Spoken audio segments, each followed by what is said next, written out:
சுவாமிக்கு தேங்காய் உடைக்கும் பொழுது தேங்காய் அழுகி இருந்தால் ஏதேனும் அபசகுணமா? அழுகி போன தேங்காயை தூக்கி போட்டுட்டு வேற ஒரு நல்ல தேங்காயை உடைக்க வேண்டியதுதான். கோவில் வாசல்லையே நான் நல்லா தட்டி பார்த்தேன், நல்ல நங்கு நங்கு சத்தம் கேட்டுச்சு, நல்ல தேங்காய் தான். ஆனா வாங்கிட்டு நான் சுவாமி சன்னையில கொடுக்கும் பொழுது அங்க உடைச்ச உடனே பார்த்தா தேங்காய் அழுகி இருந்ததுன்னு சொன்னா, அப்போ நம்மை நோக்கி வந்த எதிர்மறை சக்திகள் அனைத்தையும் அந்த தேங்காயானது ஈர்த்து கொண்டிருக்கிறது என்றுதானே பொருள். ஒரு திருஷ்டி சுத்தி உடைக்கிறதுக்கே தேங்காய் யூஸ் பண்றா இல்லையா?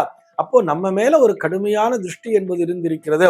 அவர் உடைக்கும் போது ரெண்டா உடையாம சுக்குநூறா உடைஞ்சிருக்குன்னு சொன்னா அது நமக்கு நன்மைக்காகத்தான் என்று கருத வேண்டும். நல்ல தேங்காயா வாங்கிட்டு நம்ம உள்ள போறதுக்குள்ள அது அழுகி போயிருக்குன்னு சொன்னா, அப்ப வெளியில் இருக்கக்கூடிய நம்மை நோக்கி வந்திருக்கக்கூடிய அத்தனை எதிர்மறை சக்திகளையும் அது ஈர்த்து கொண்டிருக்கிறது.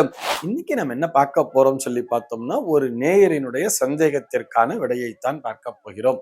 இந்த நேயர் என்ன கேட்டிருக்கார் அப்படின்னு சொல்லி பார்த்தோம்னா, சுவாமிக்கு தேங்காய் உடைக்கும் பொழுது தேங்காய் அழுகி இருந்தால் ஏதேனும் அபசகுணமா?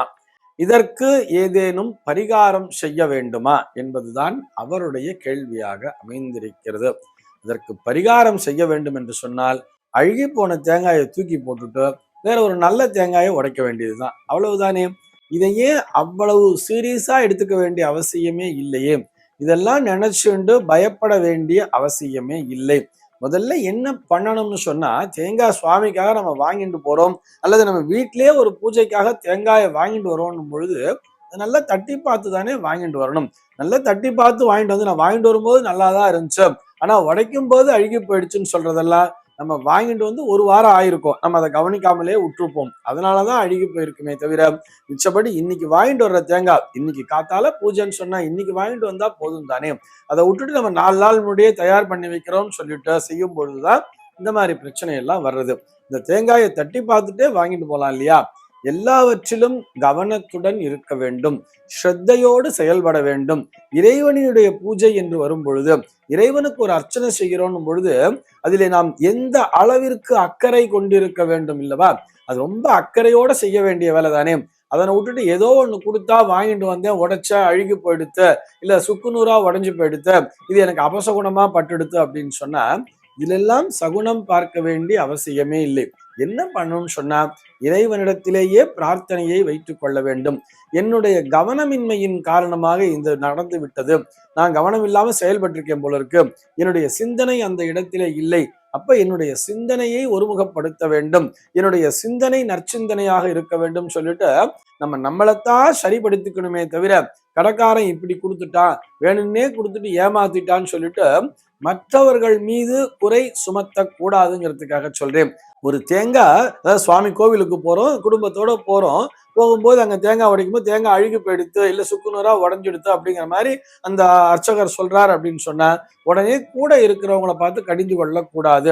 நான் அப்பயே கோவிலுக்கு வான்னு கூப்பிட்டேன், நீ வரமாட்டேன்னு சொன்னேன்னு மனைவியை பார்த்து கடிந்து கொள்வது, அல்ல பிள்ளைங்களை போல எரிஞ்சு விடுறது, இந்த மாதிரி விஷயங்கள் எல்லாம் செய்யக்கூடாதுங்கிறதுக்காக சொல்றேன். ஏன்னா இதெல்லாம் ஆலயத்துல நடக்கிறது, நாங்க பார்த்துட்டு தான் இருக்கோங்கிறதுக்காக சொல்றேன். மற்றவர்களின் மீது தவறினை சொல்வது, அவர்களின் மீது குறை காண்பது, நான் கிளம்பும் போதே ஏதோ அபசகுணமா பட்டுது, என் மனசுலயே சரியில்லை அப்படி இப்படி நினைச்சுட்டு வர்றவா அத்தனை பேருமே கோவிலுக்கு முதல்ல எதுக்காக வரும்? ஒரு நிம்மதியை நாடித்தானே வருகிறோம். அங்கேயும் போய் ஏதான ஒரு குறையை பார்த்துக்கிட்டு இருக்கலாமா? அது அந்த மாதிரி உடஞ்சு போயிடுத்துன்னு சொன்னா, அது சுவாமி சந்நிதியில தானே அப்படி உடஞ்சிருக்கு. ஒரு சுக்குநூறா உடஞ்சு போச்சுன்னு சொன்னா சரி, திருஷ்டியெல்லாம் கழிஞ்சதுன்னு நினைச்சுக்க வேண்டியது. இல்ல தேங்காய் உடைக்கும் போது அழுகி இருக்குன்னு சொன்னா, பொதுவா ஒரு விஷயத்த புரிஞ்சுக்கணும் தெரியுமா?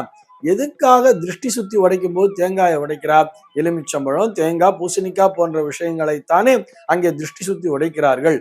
அப்படி நம்ம இப்படியே வச்சுப்போமே, நான் பொறுப்பா தட்டி பார்த்து நல்ல தேங்காவா தான் வாங்கிட்டு வந்தேன், எல்லாமே ஆலய கோவில் வாசல்லையே நான் நல்லா தட்டி பார்த்தேன், நல்ல நங்கு நங்கு சத்தம் கேட்டுச்சு, நல்ல தேங்காய் தான். ஆனா வாங்கிட்டு நான் சுவாமி சன்னையில கொடுக்கும் பொழுது அங்க உடைச்ச உடனே பார்த்தா தேங்காய் அழுகி இருந்ததுன்னு சொன்னா, அப்போ நம்மை நோக்கி வந்த எதிர்மறை சக்திகள் அனைத்தையும் அந்த தேங்காயானது ஈர்த்து கொண்டிருக்கிறது என்றுதானே பொருள். ஏன்னா இந்த திருஷ்டியை போக்க வல்லது அப்படின்றதுனாலதான் தேங்காய் வச்சிருக்கா. ஒரு திருஷ்டி சுத்தி உடைக்கிறதுக்கே தேங்காய் யூஸ் பண்றா இல்லையா? அப்போ நம்ம மேல ஒரு கடுமையான திருஷ்டி என்பது இருந்திருக்கிறது. அவர் உடைக்கும் போது ரெண்டா உடையாம சுக்குநூறா உடைஞ்சிருக்குன்னு சொன்னா அது நமக்கு நன்மைக்காகத்தான் என்று கருத வேண்டும். அதே மாதிரிதான் இந்த தேங்காய் அழுகி போயிருந்ததுன்னு சொன்னா, நல்ல தேங்காயா வாங்கிட்டு வந்து நம்ம உள்ள போறதுக்குள்ள அது அழுகி போயிருக்குன்னு சொன்னா, அப்ப வெளியில் இருக்கக்கூடிய நம்மை நோக்கி வந்திருக்கக்கூடிய அத்தனை எதிர்மறை சக்திகளையும் அது ஈர்த்து கொண்டிருக்கிறது. இறைவா நீ என்னை காப்பாற்றி இருக்கிறாய் என்றுதான் இறைவனிடத்திலே பிரார்த்தனை செய்ய வேண்டுமே தவிர, தேங்காய் அழுகி போயிடுச்சு அப்ப எனக்கு ஏதோ அபசகுணமா நடக்க போறதுன்னு சொல்லிட்டு தவறாக புரிந்து கொள்ள கூடாது. இதுதான் நிஜம் அப்படிங்கிறதுக்காக சொல்றேன். இதுதான் உண்மையை தவிர நான் ஏதோ ஒரு மோட்டிவேட் பண்ணணுங்கிறதுக்காக சொல்லல, இல்ல உங்களுடைய மனது ஆறுதலுக்காக சொல்லல. உண்மை அதுதான். ஆக தேங்காய் அழுகி இருந்தது என்று சொன்னால் அங்கே பரிகாரம் என்று நீங்கள் எதுவும் செய்ய வேண்டியதில்லை.